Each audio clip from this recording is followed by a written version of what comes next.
Ngapain gue harus bantu lo? Rata-rata kayak gitu kan. Ya. Ini malah logika berpikir yang salah. Karena udah tahu keadaan sulit. Kita berharap bantuan dari Tuhan. Ya. Tetapi Tuhan sudah memberikan bocoran. Ketika engkau membantu hambaku yang lain yang membutuhkan pertolongan, engkau sedang menunggu bantuanku. Ya.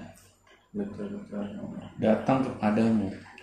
Nah, dari kode itu aja udah jelas gitu. Kita harus mau bantu orang lain yang memiliki masalah yang lebih berat dibandingkan kita. Fokus kita mau harus ke sana. Ya, nanti Tuhan yang akan membantu kita.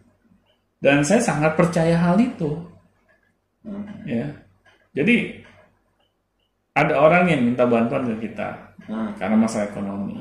Itu sebenarnya Tuhan tuh lagi mau bantu kita loh. Jadi kalau orang-orang yang sadar harusnya berpikir seperti itu. Iya. Wah, ini gue dihadirkan nih. Jangan kita lepas. Gitu. Ya, malah kita, wah, alhamdulillah ada orang yang minta tolong.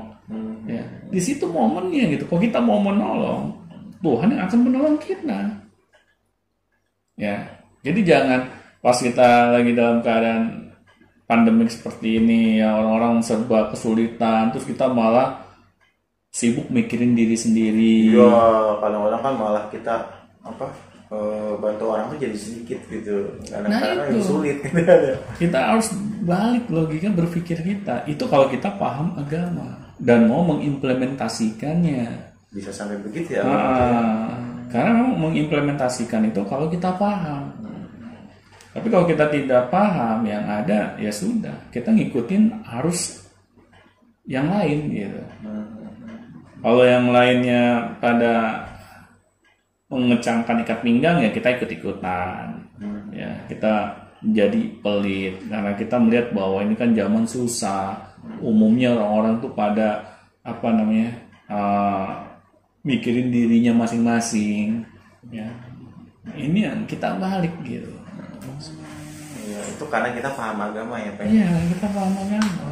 Tapi ini kembali ke problem ya Pak. Apa sih yang membuat problem itu bisa jadi Bisa jadi problem itu kan ada orang yang berkata bahwa problem ini hanya ujian aja gitu kan. Atau problem ini adalah teguran dari Tuhan. Kan ada kadang-kadang ada orang yang merasa bahwa kita tuh sedang diuji padahal dia lagi ditegur. Yeah. Kita tuh ya ada seperti jadi apa sih yang membedakan problem itu menguji seseorang dengan menegur seseorang, Pak? Ya kalau kita merasa ditegur sama Tuhan, ya itu akibat kita peka terhadap kehidupan kita. Kepekaan itu bisa muncul, ya kalau kita memang mau menyadari segala apa yang kita perbuat di dalam kehidupan kita. Saya juga merasakan dari saya remaja malah. Ya. Pas saya berbuat apa yang dilarang oleh agama, ya, terus saya mengalami setelahnya teguran, ya, itu sudah menjadi bisa dibilang itu kepekaan yang dihadirkan oleh Tuhan pastinya. Saya selalu merasa bahwa apa yang saya alami, misalnya bisa berupa kesialan, ya, berupa hal-hal yang tidak mengenakan di dalam kehidupan, itu ternyata secara tidak langsung saya berpikir apa yang dulu saya lakukan. Jadi Bapak mengevaluasi problem itu, Pak ya? Iya. Nah, tetapi salahnya saya dulu karena saya belum paham agama. Kesalahan yang sama saya ulang lagi. Gitu. Ya, berulang kali gitu. Padahal Tuhan sudah menegur. Ini akibat lo yang sotoy. Tapi lo ulang lagi, udah gue kasih lagi gitu. Masalah, ya kesialan gitu. Nah, sebenarnya saya sudah menyadari itu kesalahan saya, tapi karena saya belum memiliki pemahaman agama yang benar, akhirnya saya merasa Tuhan itu Maha Pengampun. Ya kalau udah salah gitu, minta ampun, salah lagi, Iya. minta ampun lagi. Ya itu ya yang saya ulang-ulang, saya ngerasakan itu gitu. Iya, Ini saya yang sotoy gitu. Ini saya yang memang ngedablek lah, bisa dibilang seperti itu gitu. Nah, bedanya kalau dengan ujian, ya itu biasanya ujian itu datang kepada bukan orang yang banyak dosanya ya, malah kepada orang yang beriman gitu, yang dia ini benar-benar dalam tingkat kesadaran yang tingkat tinggi gitu, bahwa dia menyadari perilakunya dia ini diawasi oleh Tuhan ya, makanya dia sangat menjaga perilakunya. Tapi tetap dapat problem. Tetap dikasih problem, ya. Dan biasanya problem yang mereka hadapi itu nggak akan lama, ya. Dalam ukuran waktu manusia ya itu nggak akan lama, karena dia tahu gitu bahwa ini dihadirkan oleh Tuhan karena dia masih hidup di dunia, ya. Nah, ketika dia istiqomah dan menyadari hal itu hanya sebagai ujian dari Tuhan ya, dia tidak akan yang namanya berputus asa, ya. Dia tidak akan yang namanya cepat menyerah, ya. Karena dia tahu dia masih hidup di dunia dan dia akan dihadirkan ujian oleh Tuhannya, dan dia akan semangat ya dalam menghadapi ujian yang dihadapkannya. Itu bedanya ya Pak ya? Benar. Jadi kalau misalnya bedanya yang problem itu hadir sebagai ujian, dia tetap sadar dalam kondisi sadar-sadarnya dan menyelesaikannya. Iya. Tapi kalau yang berupa teguran itu yang tadi tuh, ya itu harus tobat dulu. Nah itu harus tobat dulu, jangan diulangi lagi. Ya kalau dia masih mengulangi, ya itu terus akan terjadi kesialan berikutnya. Iya benar. Nah, pertanyaannya gini Pak, ada seseorang yang misalnya dia itu memiliki sebuah problem. Nah, dia kan merasa tidak kuat untuk menghadapi problem tersebut. Nah, sehingga dia mengatakan bahwa wah ini ujian bagi saya, atau misalnya ini adalah teguran buat saya. Nah, tapi ternyata problemnya itu dihasilkan karena dia itu misalnya lalai gitu. Karena dia tuh lalai, jadi dapat sebuah problem. Dan pertanyaannya akibat kesalahan dianya. Nah itu bisa disebut dengan teguran atau ujian Pak, kira-kira kalau seperti itu, kalau akibat kesalahan dia gitu? Ya kembali lagi sih sama aja, yang saya sudah tahu nih ini dilarang sama agama, tapi saya lakukan lagi. Berarti kan itu memang kesalahan saya kan. Ya seharusnya ketika kita sadar itu kesalahan kita, ya kita perbaiki. Tapi ini dia nggak sengaja gitu. Saya bilang sih sesuatu yang nggak sengaja. Iya, yang nggak sengaja. Biasanya kan ada problem datang tanpa sengaja. Itu ujian apa teguran gitu? Kalau tidak sengaja, ini menarik juga nih. Iya, tidak sengaja ceritanya. Kalau sekali dua kali sih nggak apa-apa. Nah, itu baru tidak sengaja. Tapi kalau keseringan, itu berarti sengaja. Oh, iya, berarti ada batasannya ya. Tuhan juga maha menyadari gitu bahwa manusia ini tempatnya lupa, tempatnya salah gitu. Tapi kalau kita terus melakukan hal itu berulang kali, ya berarti kita hanya ngedablek. Nah, seperti saya dulu gitu. Ya udah tahu ini salah, tapi saya ulangi lagi. Yang penting kan Tuhan mau pengampun gitu kan. Saya seperti menguji Tuhan gitu. Kebalikan kan, bukan Tuhan menguji saya menguji Tuhan gitu. Sampai di mana nih kesabaran Tuhan terhadap saya gitu kan. Nah inilah yang salah saya dalam berpikir ya. Nah, tapi ya alhamdulillah Tuhan masih terus memberikan kesempatan gitu ya untuk saya dapat memperbaiki diri saya pribadi ya. Akhirnya saya meminta tolong ditunjukkan guru yang dapat membimbing saya ya. Dan alhamdulillah gitu, di dalam waktu yang nggak begitu lama akhirnya saya ditunjukkan gitu.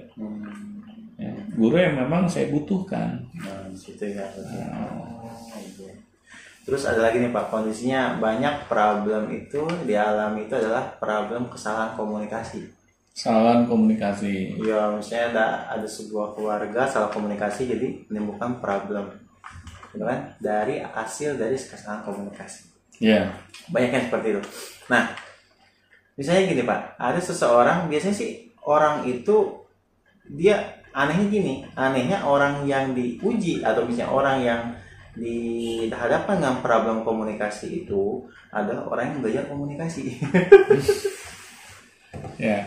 Orang yang dihadapkan dengan problem misalnya tentang tafsir agama itu orang yang mempelajari tafsir agama. Nah itu maksudnya apakah ilmu kita sendiri apakah kita harus sadar dengan ilmu kita sendiri atau bagaimana Pak? Tiba-tiba kita belajar sesuatu, kita diuji dengan sesuatu. Kita belajar ini, kita diuji dengan ini. Kita belajar itu, kita belajar itu. Ya itu udah hal yang normal ya, kita diuji sama Tuhan pasti sesuai dengan kemampuan kita.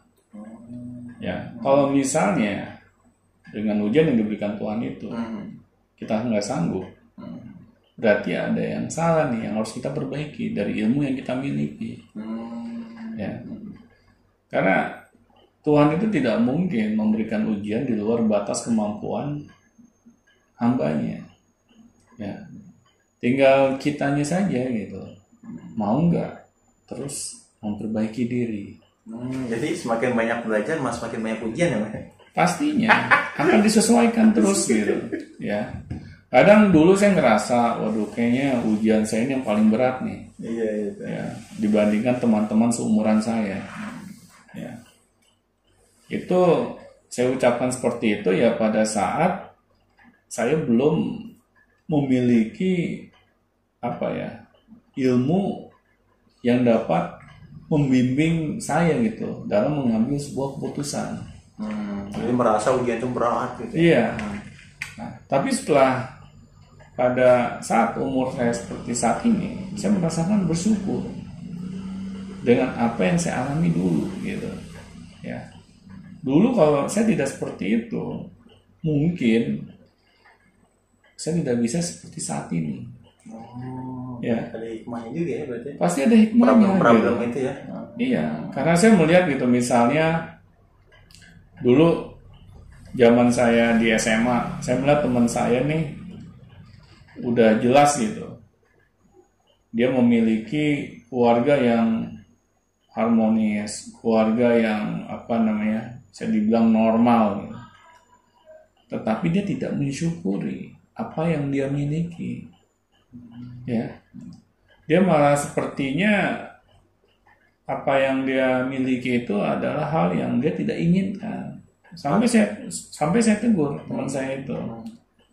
Kamu sadar nggak? Banyak orang di luar sana itu yang berharap dapat menggantikan posisi kamu. Oh, jadi banyak orang yang pengen kayak dia padahal tapi dia enggak. Dia sendiri tidak sadar. Ya. Nah, di sini menariknya gitu. Kita anggap nih kita memiliki masalah yang di luar kemampuan kita. Ya. Ternyata ada orang yang kita tadinya iri, ya. Tetapi dia sendiri tidak mensyukuri apa yang dia miliki. Itu yang lebih parah daripada kita. Itu yang lebih parah gitu. Di situ Tuhan memberikan contoh di depan saya langsung nih. Ya, ini loh orang yang kamu irikan. Ya, nih, coba kamu lihat. Ya, saya di situ akhirnya merenung gitu. Oh, ternyata orang yang selama ini saya irikan, yang saya anggap yang beruntung, ternyata nggak seberuntung yang saya pikirkan gitu. Di sini menariknya gitu. Kadang kita selalu melihat bahwa rumput tetangga tuh lebih hijau. Ya, dibandingkan rumput di rumah kita sendiri gitu. Kita merasa wah itu enak nih, kehidupannya enak, padahal dia merasa kehidupan itu lebih enak. Iya, karena kita nggak ada di dalam situ gitu. Jadi sebenarnya kebahagiaannya hakiki itu yang apa sih Pak? Maksudnya yang enak itu yang kayak gimana sih Pak? Kalau kebahagiaan yang hakiki ya itu yang seperti Nabi bilang, bahwa ketika kita diuji dengan masalah, kita mau bersabar. Coba syukur Ya. gitu, dengan apa yang ada gitu ya. Tetapi ketika kita diuji dengan kebahagiaan, kita bersyukur. Ya. Jadi itulah pola kehidupan yang harus kita ikuti, harus kita contoh gitu. Ya. Jadi tidak ada masalah yang hadir di dalam kehidupan kita yang dapat membuat kita tuh tumbang. Kalau kita mau seperti itu ya. mengikuti pola kehidupan yang Nabi inginkan. Terus ada lagi nih terakhir Pak, yang terkait orang yang mengeluh. Orang yang mengeluh. Iya, biasanya problem itu ya yang aku perhatikan, bahwa problem itu hadir saat kita itu mengeluh. Benar. Yo, ketika kita misalnya kepanasan, tiba-tiba kita mengeluh, aduh panasnya makin panas Pak. Iya. Tapi kalau misalnya kita panas tapi kita mencoba untuk menahan atau sabar, itu lebih enak. Nah, seberapa besar sih Pak pengaruh mengeluh itu terhadap keberhasilan kita menghadapi sebuah problem, atau seberapa besar peran mengeluh itu membuat kita hidup kita itu sulit? Mengeluh itu kalau buat saya sama dengan terpuruk. Oh. Ya. Karena kalau manusia ini ya menyadari benar tentang kehidupannya dia, bahwa segala apa yang dia ucapkan itu doa bagi kehidupannya. Oh iya benar. Ya. Jadi kalau ngeluh berarti doanya jelek gitu ya? Pasti jelek, pasti negatif. Iya benar. Ya. Karena sudah ada risetnya gitu. Ilmuwan Jepang yang meriset bahwa air ketika didoakan yang positif itu berubah molekulnya. Ya, Air itu ya? air. Sedangkan manusia itu menurut penelitian 70 atau 80% itu air. Ya.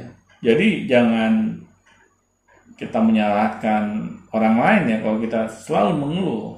Pastinya kehidupan kita itu akan selalu buruk gitu. Ya, karena kita tanpa kita sadari ucapan-ucapan kita itu hal-hal yang negatif saja. Ya. Nah, ini ya setelah mendengarkan podcast ini ya jangan mau mengeluh lagi gitu. Tapi hal-hal Karena merugikan kita. yang merugikan kita itu akan berbalik ke diri kita sendiri gitu. Iya benar. Ya. Nah di sini agama sudah terus mengingatkan gitu agar kita jangan suka mengeluh, apalagi mengeluhnya kepada manusia. Ya. Atau ketika ada problem kita malah mengeluh, itu kan lebih parah. Benar. Ini pernah nih ada kejadian lucu nih waktu saya di tingkat SMA naik gunung ya. Pada saat itu dalam perjalanan udara tuh sangat panas. Ya. Panas. Oh iya, kan iya. Matahari terang benderang. Waktu lagi dalam keadaan saya ini dalam perjalanan menuju ke atas ke puncak. Akhirnya saya ngeluh tuh. Selama dalam perjalanan. Oh ngeluh gitu ya langsung ya. Saya dalam hati gitu, brengsek nih, panas banget nih. Ya. Kok di gunung panas sih? Nah seharusnya di gunung tuh dingin gitu kan. Saya istilahnya ngedumel dalam perjalanan. Akhirnya doa saya langsung dijawab sama Tuhan. Tiba-tiba nggak begitu lama dari saya mengeluh seperti itu langit mendung, berubah. Mendung, awan tebal menghitam, langsung nggak begitu lama hujan. Hujannya nggak tahu-tahu hujan lebat, ya. Jadi panasnya hilang gitu Pak. Panasnya hilang, langsung berubah jadi dingin, ditambah plus hujan lebat, akhirnya saya menggigil. Saya bilang ya Allah, saya minta ampun, gitu. Saya salah doa tadi gitu. Panas salah, hujan salah ya gitu. Akhirnya malah yang tadinya ya kan kalau panas hanya berkeringat saja ya. Nah, tapi ketika hujan ditambah udara yang dingin, saya malah lebih tersiksa gitu. Menggigil gitu kan. Dalam perjalanan dan mana masih jauh lagi. Nah, di situ akhirnya saya menyesal gitu. Kenapa sih harus mengeluh sih? Kenapa sih ucapan-ucapan saya kok jelek banget gitu. Ya, saya memaki-maki keadaan. Nah akhirnya langsung Tuhan jawab gitu. Nih kamu nggak mau panas kan? Nah saya kasih kebalikannya gitu. Nah di situ akhirnya saya ngeluh lagi gitu, malah ngeluhnya double gitu. Manusia itu pandai mengeluh.